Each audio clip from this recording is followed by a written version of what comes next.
तो चलें, जैसा कि डिस्कशन हुआ था कि आज हम लोग स्टडी करेंगे किसकी, मीटर करेंगे। जैसा कि आप जानते हैं कि आपको बताया गया कि जो आपका लिटरेचर पोर्शन होता है, यहाँ एक बार फिर से लिख दे रहे हैं, यह आपका क्या है, लिटरेचर पोर्शन है। तो इस लिटरेचर पोर्शन में आपको समुचित तैयारी के लिए एक तो प्रिस्क्राइब्ड, ये जो आपके प्रिस्क्राइब्ड, इसमें क्या है, पोएट्स, ऑथर्स, ड्रामेटिस्ट, नॉवलिस्ट, इस यह हो गए। एक तो हमको इनको प्रॉपर तैयारी करनी है। प्रॉपर का मतलब होता है कि हर एक एंगल से हमको पढ़ना है। जैसे मान लीजिए चाहे टीजीटी हो चाहे पीजीटी हो, perhaps William Shakespeare plays the most important role to gain the marks in exam. जैसे आप ग्रामर में देखते हैं, आपको मैंने बताया कि ग्रामर में सबसे ज़्यादा जो मेजर स्ट्रेंथ ऑफ क्वेश्चन है वो कहाँ से आती है, या तो कंप्रीहेंशन 10 नंबर का होता है, या तो कंप्रीहेंशन से आता है, और या तो वर्ड पावर।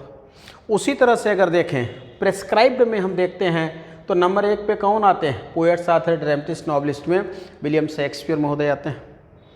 तो try to turn the every stone, आप हर एक प्ले इनका पढ़ें। जो करेक्टर्स हैं उनको 2 पार्ट में डिवाइड करें, मेजर करेक्टर्स, माइनर करेक्टर्स, इनकी स्टडी करें। अब उसके बाद बैकग्राउंड ऑफ इंग्लिश लिटरेचर आपको बताया गया, यह क्या है, बैकग्राउंड ऑफ, इसको भी आप अच्छे से तैयारी करें। और नहीं पढ़ सकते हैं तो आप कम से कम तो 14वीं सेंचुरी से अपनी तैयारी करें। 14वीं सेंचुरी से लेकर के up to the modern stage, 14वीं शताब्दी। वैसे अगर आप डार्क एज चले जाएं, एंग्लो सैक्सन पीरियड चले जाएं, कई बार आपने देखा होगा कि प्रश्न आया है कि हु इन्वेडेड ब्रिटेन, या who was the Roman emperor invaded Britain. अंततः रोम साम्राज्य या Britain became a colony of Roman empire by या ड्यूरिंग द पीरियड। तो आप क्लॉडियस ऑगस्टस सीजर पढ़ते हैं। तो बैकग्राउंड आप तैयार करिए। बैकग्राउंड आप अगर हो सके, नहीं तो 14वीं सेंचुरी से पढ़ लीजिए, 16वीं सेंचुरी। अब जो थर्ड आता है वह क्या है, फॉर्म्स एंड मूवमेंट्स।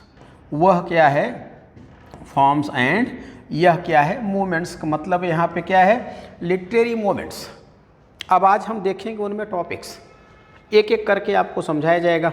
मैंने बताया कि I am specially talking about the syllabus of TGT. अब जो टीजीटी में है लिटरेचर में, तो ये मेजर 3 पार्ट में आपका पूरा का पूरा कोर्स बटा हुआ होता है। 3 पार्ट में हमको क्या पढ़ना है, जो भी प्रेस्क्राइब्ड हैं। जैसे मान लीजिए for example you are the student of PGT, अगर आप पीजीटी के हैं तो टोटल कितने हैं, 17 हैं। टोटल कितने हैं आज के डेट में, आई एम टॉकिंग अबाउट चयन आयोग, शिक्षा सेवा चयन आयोग, वहाँ पे कितने हैं, 17 हैं। अगर आप टीजीटी हैं मान लीजिए तो प्रेस्क्राइब्ड में कितने हैं, 4 हैं। विलियम शेक्सपियर जी हैं, John Milton, William Wordsworth, John Galsworthy, यह क्या है, यह 4 प्रेस्क्राइब्ड हैं। तो यह 4 हो गए। अब इनके सिवा जो मोस्ट इम्पॉर्टेंट रोल प्ले करता है to gain the marks in the exam, that is forms and movements, जो सबसे ज़्यादा महत्वपूर्ण रोल अदा करता है। बिहाइंड दीज 4 और you can say behind these 17, इन 17 के सिवा या इन 4, 17 मतलब पीजीटी और 4 का मतलब क्या हुआ, टीजीटी हुआ। तो इन 17 के सिवा या 4 के सिवा जो महत्वपूर्ण रोल अदा करता है वह क्या है, फॉर्म्स एंड मूवमेंट्स है। Forms and movements. अब चले हम देखें कि what are the important topics of forms and movements. तो हमने यहाँ पे क्या लिख दिया, फॉर्म्स एंड मूवमेंट्स।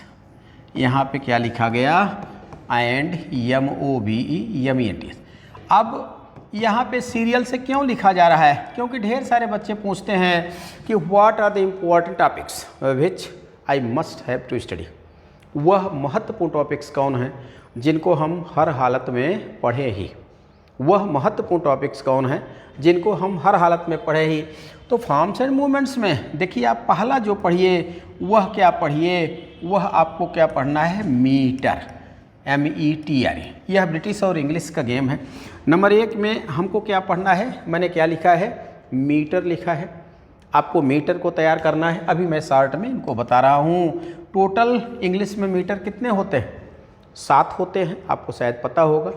4 क्या हैं, इंग्लिश हैं, 2 लैटिन हैं, एक फ्रेंच है, उनके बारे में भी डिस्कशन होगा। मीटर के बाद हमको किस में आना चाहिए?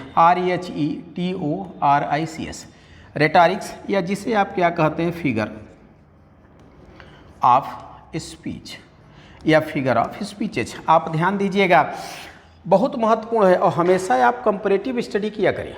ज़्यादातर बच्चों को देखिए, फॉर एग्जांपल आप प्रैक्टिकली देख लीजिए, अगर आपने पढ़ा होगा रेन मार्टिन, स्पेशली बात कर रहे हैं the most authentic book of English grammar, तो उसमें देखिए, या अन्य जो किताबें हैं, रेटारिक्स की बात, फिगर ऑफ स्पीच की बात हो रही है, तो एक लाइन है, वर्ड्सवर्थ महोदय की लाइन है, the child is father of the man. ध्यान रखिएगा, द कहाँ है या लिख ही देते हैं, मैंने यहाँ पे लिख दिया, यहाँ पे क्या है, द चाइल्ड इज, फिर क्या है, ध्यान रखिएगा, फादर ऑफ द मैन है, उसमें हमको ध्यान क्या रखना है, द मैन। मैंने कहा कि यह लाइन आप देखिए, आप प्रैक्टिकली चेक कर लीजिएगा, जितनी जगह यह लाइन दी जाती है, यह वर्ड्सवर्थ की लाइन वर्ड्सवर्थ जी ने 3 कविताओं में दी।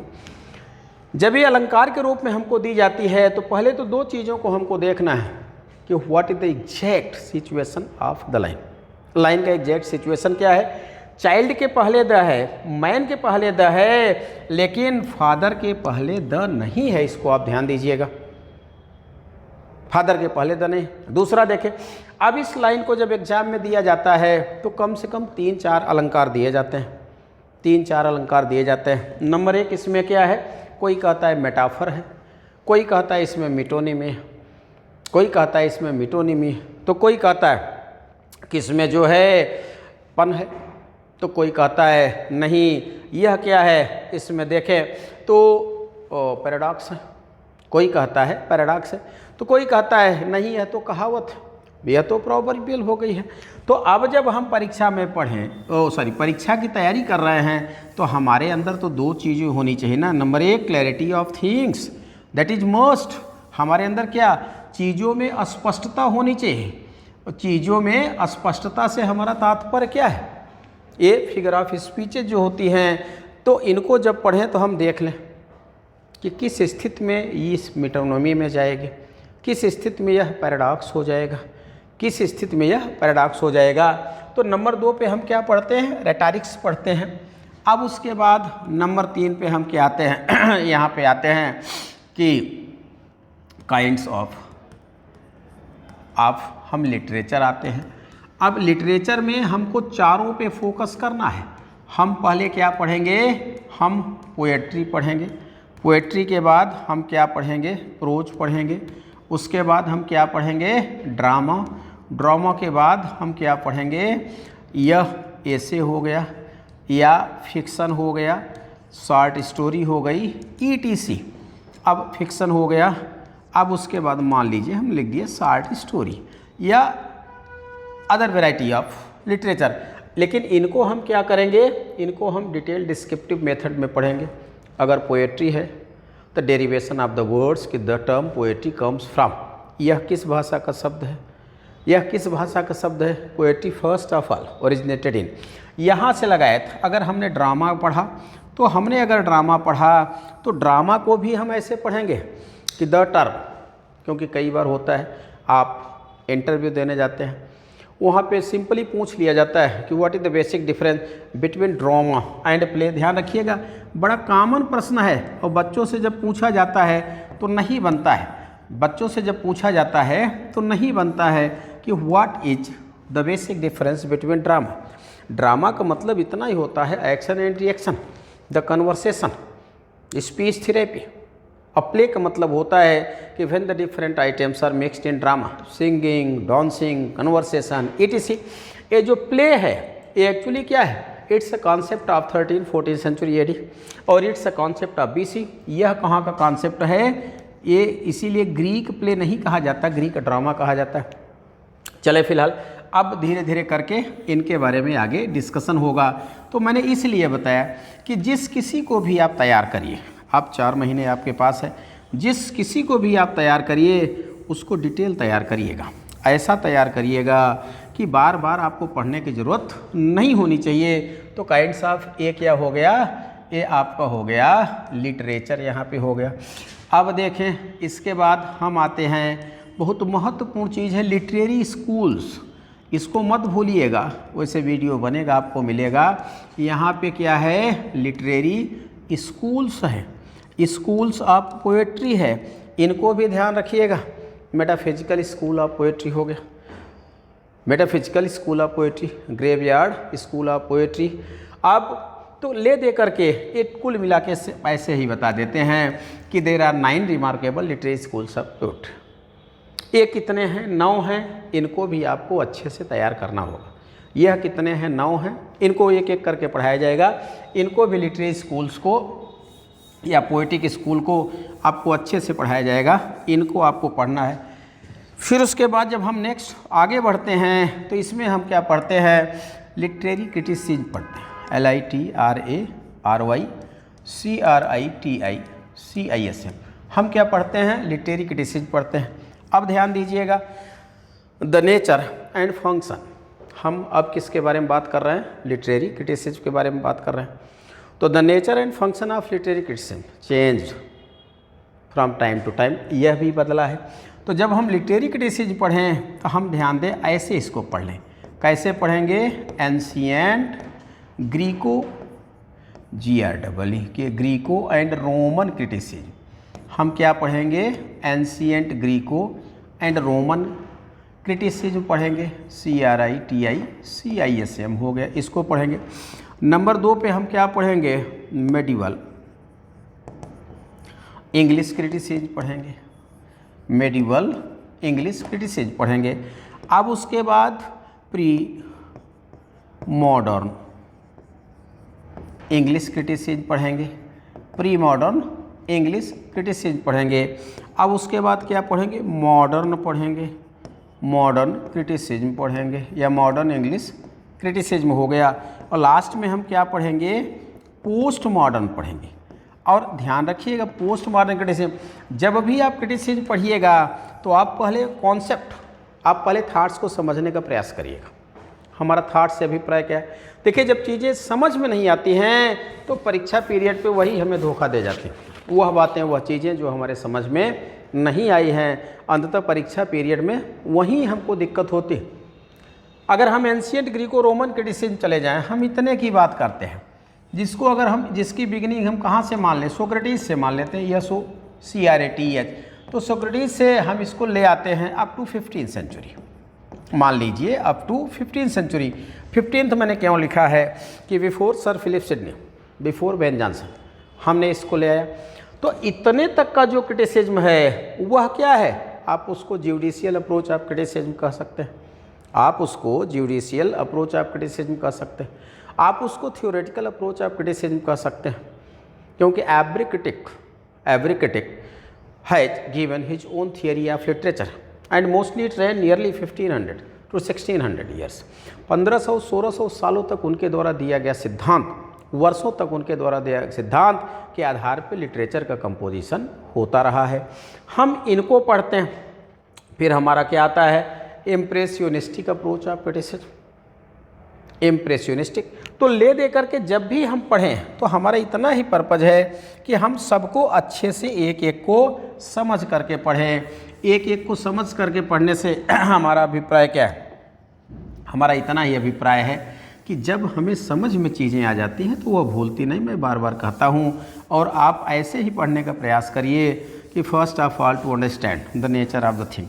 जब मूल का मतलब क्या है, जब उनका स्वभाव समझ में आता है, को yes it's the meaning of this thing, इसका मतलब यह है, तब वह क्या होता है, तब वह गलत नहीं होता है। और जब वह नहीं समझ में आता है तभी वो चीज़ें क्या होती हैं, तभी वो चीज़ें गलत होती हैं। तो अब चलें, यहाँ पे क्या लिखा गया, ये M हो गया कृषि। अब यहाँ पे 6th नंबर पे हम आते हैं, हमें क्या पढ़ना है, अब इम्पॉर्टेंट लिटरेरी टर्म, इसको हमको क्या पढ़ना है, इम्पॉर्टेंट लिटरेरी टर्म। अब कम से कम जैसे मान लीजिए इज्म, आपको ध्यान होगा पोस्ट मॉडर्न एज में ढेर सारी न्यू लिटरेरी टेक्निक्स डेवलप्ड। तो अब कम से कम आप 10-20 ठो तो इज्म तैयार कर लीजिए, 10-20 इज्म तैयार कर लीजिए। उसके बाद जो इम्पोर्टेंट लिटरेरी थियरीज हैं, व्हाट इज द मीनिंग या who gave the theory of intentional fallacy, who gave the theory of affective fallacy, या जो भी है आपकी रीडर रिस्पॉन्स थियरी XYZ, तो इसको आप कम से कम 25-30 तैयार करें। वैसे शार्ट में आपको वीडियो मिलते रहेंगे। तो अभी मैंने आपको क्या किया है, अभी मैंने आपको एक लेआउट दिखाया है, एक लेआउट दिखाया है। अब आइए देखते हैं। तो अब हम क्या पढ़ने जा रहे हैं। अब हमारा जो फर्स्ट यूनिट है, हमने जो कहा कि आप डिस्कशन कहाँ से होगा, यहाँ से होगा, METER या METRE। हम आज किसको पढ़ेंगे, मीटर पढ़ेंगे। अब मीटर पढ़ेंगे तो मीटर में देखें कि actually what is the concept of metre in language. First of all it is must to understand. हम पहले यह समझने का प्रयास करें कि मीटर बराबर क्या होता है। अब मीन्स ऑफ मेजरमेंट, मीटर बराबर क्या होता है, वो चाहे न्यूमेरिकल वैल्यू हो। मीटर का मतलब क्या होता है, चाहे न्यूमेरिकल वैल्यू को मेजर करना हो, या मीटर बराबर क्या होता है, स्पीड को वैल्यू को। मीटर बराबर लेंथ हो सकता है, मीटर बराबर डिस्टेंस हो सकता है। तो इसमें तो मीटर की ज़रूरत है। जहाँ पे फिजिकल चीज़ें होती हैं, surely there is the requirement of metre. But what is the use of metre in language. तो in language metre measures the rhythm, the sound, the cadence. अब आप देखें कि हम इसमें मीटर नापते क्या है तो इसका मतलब होता है opening sound, opening sound of our lips, sound of, ये क्या होता है, ध्यान दीजिएगा यहाँ पे मैंने क्या बना दिया है, opening sound of our lips मैंने बना दिया है।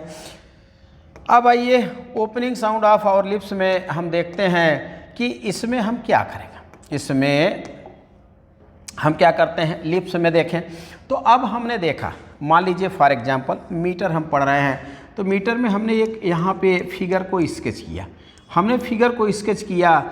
अब फिगर जो साउंड दे रहा है, किसी चीज़ को बोल रहा है, तो उसकी दो ही ध्वनियाँ होंगी, या तो स्ट्रेस्ड माने वह दीर्घ में बात करेगा, या तो अनस्ट्रेस्ड माने लघु में बात करेगा। जब वह दीर्घ में बात करेगा तो जो साउंड होती है, अब लिप्स से जो साउंड का फ्लो होता है वह क्या होता है, आउटर की तरफ आता है। और अगर लघु है तो साउंड का फ्लो क्या होता है, इनसाइड माने अंदर की तरफ जाता है। जब साउंड का फ्लो अंदर की तरफ जाता है तो उसे क्या कहा जाता है, लघु ध्वनि कहा जाता है, जिसे इंग्लिश में क्या कहते हैं, अनस्ट्रेस्ड कहते हैं। और दीर्घ को क्या कहा जाता है, स्ट्रेस्ड कहा जाता है। दीर्घ को क्या कहा जाता है, स्ट्रेस्ड कहा जाता है।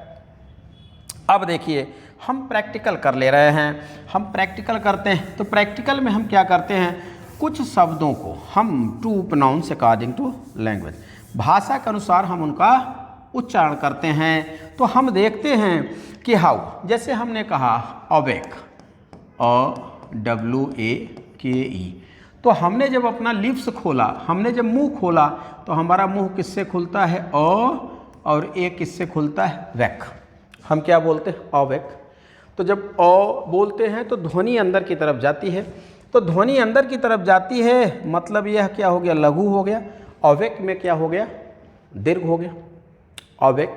और आइच ऐसे ही देख लीजिए। अब यहाँ हमने दूसरा लिखा RISE, तो अब फिर हमने मुंह खोला तो और क्या हो गया, ए राइज हो गया। तो ए क्या हो गया, लघु हो गया, और ए क्या हो गया, दीर्घ हो गया। अब तो एक चीज़ समझ में आया ना कि what is the importance of metre in English language. तो ये क्या होता है, अरेंजमेंट ऑफ लैंग्वेज होता है। अब आप कहेंगे कि how the cadence is decided, how the stress syllable, यानी stress syllable is decided by the tongue. तो टंग क्या करती है, जितने की ज़रूरत है, जितने को एक बार में प्रोनाउंस कर सकती है वह अपने आप में ले लेती है। उसे क्या कहा जाता है, यूनिट ऑफ साउंड। जैसे मान लीजिए मैंने लिखा ACKNOWLEDGEMENT, हमने यहाँ पे एक शब्द लिखा, दिख रहा होगा। हमने क्या लिखा है, एक्नॉलेजमेंट। हमने क्या लिखा है, एक्नॉलेजमेंट हमने लिखा। तो तो अब एक्नॉलेजमेंट में आप देखें इसमें कितने सिलेबल बनेंगे, हम आइए इसको सेपरेट करें। जी हुआ अपने आप, एक क्या बना, हमने उच्चारण क्या किया, अक हो गया।